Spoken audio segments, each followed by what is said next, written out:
আশ্বিন মাসে বাপের বাড়ি আসেন ভগবতী।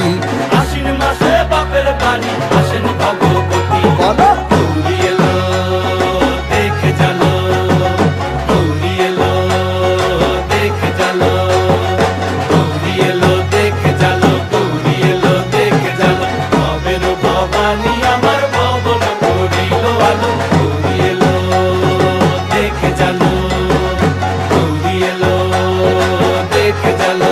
ও দেখি সিংহের উপর উইঠা চুরি, অসুরের টিকি ধরি গলায় দিছে সাপ জড়াইয়া বুকে মারছে খুঁচা। কি